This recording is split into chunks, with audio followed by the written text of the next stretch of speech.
মানুষের জীবনে এত কষ্ট এবং এত কষ্ট করে মানুষ শুধু বাঁচতেছে, জীবনের সাথে লড়াই করতেছে প্রতিনিয়ত।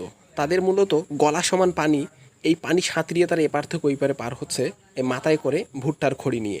তাদের কষ্ট আসলে অনেক, তাদের সাথে অনেক কথা বলেছি। তো তাদের সাথে কি কথা বলেছি সেটাই দেখাবো এই ভিডিওতে। তো চলুন একসঙ্গে যাওয়া যাক। এই বিষয়টা একটু গভীর আছে নাই দিক, এই দিকে একটা গভীর নাই। আপনাদের বাসা কি এইখানেই? আচ্ছা, নদীর তো পাড় ভাঙা শুরু করছে এই পাশটাতে।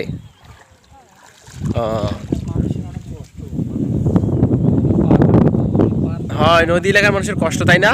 ব্যবস্থা নেওয়া দরকার, পাকাপোক্ত একটা ব্যবস্থা নেওয়া যায় নাকি? জি, কিছু বললেন? এই যে অল্প একটু পাড় বান্ধিছে কেন জানি, আর তো বান্ধেনি পুরোটা।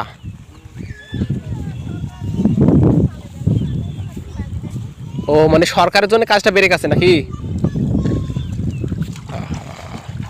এই আন্টি মূলত বলতেছে যে সরকারের জন্য এই কাজটা ব্রেক আছে। মানে এর আগে হাসিনা সরকার ছিল, তখন মূলত এই কাজটা চালু হয়েছিল। তো সরকার যখন পতন হয়ে গেল, সরকার যখন চলে গেল, তখন এই কাজটা আবার ব্রেক হয়ে গেছে। তো এই নদীর পাড়ের উপরেই মূলত এনাদের বাসা।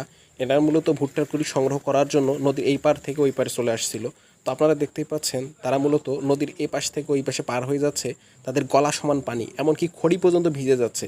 এরকমভাবেই তাদের আসলে জীবন। বর্তমানে নদীতে পানি কম, যার জন্য তাও পার হচ্ছে। কিন্তু যখন নদীতে পানি হবে তখন এই পারের মানুষ এই পাশে পার হতে অনেক কষ্ট, কারণ সবার তো আর নৌকা নাই। এই দেখেন, এক কথায় ডুবে যাচ্ছে মানুষ। মানে খড়ি বাঁচাবে না নিজের জীবন বাঁচাবে, এভাবেই প্রতিনিয়ত যুদ্ধ করে নদী পাড়ের এই মানুষগুলো, নিজের জীবনকে, নিজের সন্তানকে, নিজের পরিবারটাকে একটু ভালো রাখার জন্য। তো তাদের এই কষ্ট দেখে সত্যি অনেক কষ্ট পেয়েছি। যদিও বা বিকেলবেলায় ঘুরতে গিয়েছিলাম, কিন্তু তাদের এই কষ্ট দেখে সত্যি আমি অনেক ব্যথিত হয়েছি। তো যাই হোক, ভালো থাকবেন, দেখাবো অন্য কোনো দিন অন্য কোনো ভিডিওতে। আসসালামু আলাইকুম।